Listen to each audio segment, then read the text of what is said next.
Et sur C'est l'info, il est à présent temps de retrouver l'actualité des nouvelles technologies. IT News avec Stanislas Mirocha. Bonjour Stanislas. Bonjour Martin. Cette semaine, vous nous parlez d'une nouvelle technologie pour lutter contre la maladie d'Alzheimer. Dites-nous en plus. En effet, le mardi 21 septembre dernier, c'était la journée mondiale de la maladie d'Alzheimer.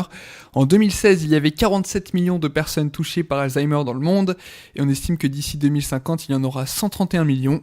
Alors malgré les progrès effectués, plus de la moitié des malades ne sont pas diagnostiqués, et 2/3 ne sont pas traités. Cependant, des chercheurs italiens ont récemment mis au point une intelligence artificielle qui est capable d'identifier la maladie d'Alzheimer 10 ans avant que les médecins puissent déterminer les premiers symptômes. Oui, alors comment cela fonctionne, Stanislas ? Eh bien l'appareil en fait détecte les champs structurels créés dans le cerveau par la maladie grâce aux IRM, les images par résonance magnétique. Et y a-t-il eu des tests déjà effectués ? Oui, et ils sont encourageants. Les chercheurs Nicolas Amoroso et Mariana Daroca qui ont mis au point cette intelligence artificielle l'ont testée sur différentes personnes, des personnes atteintes par la maladie, des personnes en bonne santé et des personnes souffrant de troubles cognitifs légers mais qui ont développé la maladie 2 à 9 ans plus tard. L'IA a su différencier un cerveau sain et un cerveau atteint par la maladie dans 86% des cas, et aussi différencier un cerveau sain d'un cerveau atteint par des troubles cognitifs dans 84% des cas.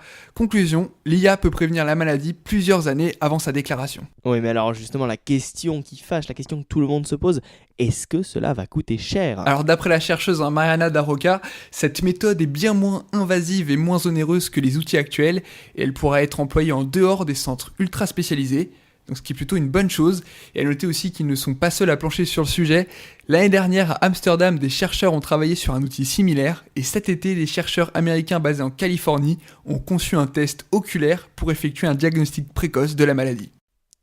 Merci beaucoup Stanislas, donc en tout cas on espère vivement que la science va arriver à vaincre cette maladie. On dénombre tout de même 225 000 nouveaux cas par an en France et seuls 50% des personnes malades seraient diagnostiquées, ce qui signifie que un Français sur 4 de plus de 65 ans sera touché par la maladie en 2020 selon France Alzheimer. Actuellement autour de 850 000, les malades devraient tout de même être 1,275 millions en 2020. Toutefois, donc, la maladie d'Alzheimer reste une maladie rare avant 65 ans. Moins de 2% des cas de maladie d'Alzheimer surviennent avant cet âge. C'était l'IT News et Stanislas Mirocha.